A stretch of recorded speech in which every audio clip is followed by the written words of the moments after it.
Install a 1x4 along the course line for the chimney flashing to bend up and over. Then measure for the flashing. It should go 6 inches up the back of the chimney and up and over the 1x4. Measure for the width of that flashing too. It'll need to extend 6 inches past the chimney on both sides. You'll fabricate your chimney flashing using a piece of stone-coated flat stock that measures 52 inches by 18 inches. This is actually one of the blanks that's press formed to produce the tile. Draw out measurements, then cut to size. That cuts it to length. This is the width cut.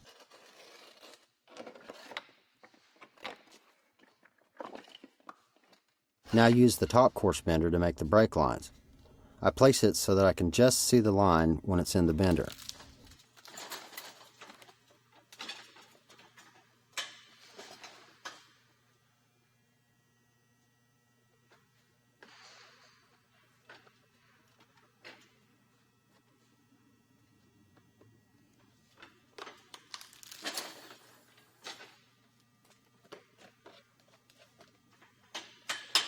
You'll need the foot bender for the 3/4 inch jog that goes up and over the 1x4.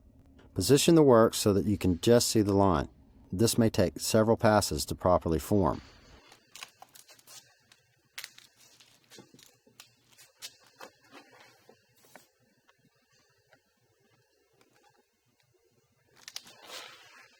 It needs to be bent at a 90-degree angle here.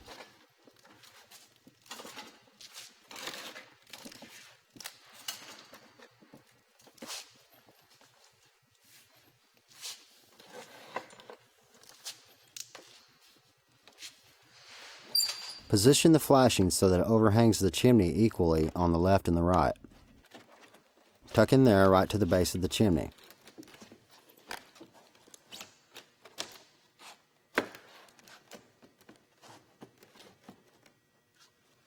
Mark the corners and draw a parallel line 2 inches out, and mark a horizontal line 2 inches up from the bottom.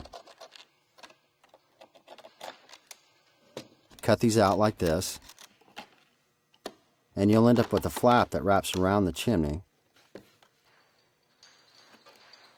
and you'll have this little bit of flashing that extends 2 inches past the corner. This forms a diverter that takes the water out past the chimney corner. This is an important detail because all the water behind the chimney drains here. I want to get the end of this flashing to lie down on the tile beneath, so I'll make a little relief cut here, and that will free the end to take the shape of the cap section beneath.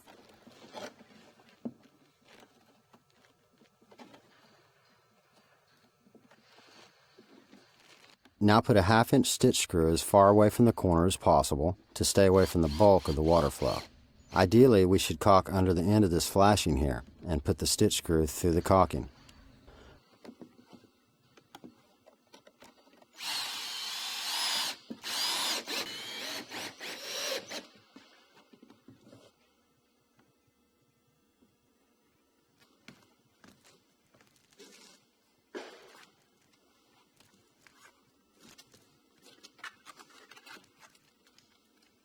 On the back of this chimney, you can use a piece of birdstock or a foam closure to keep the debris and water from backing up under the tile.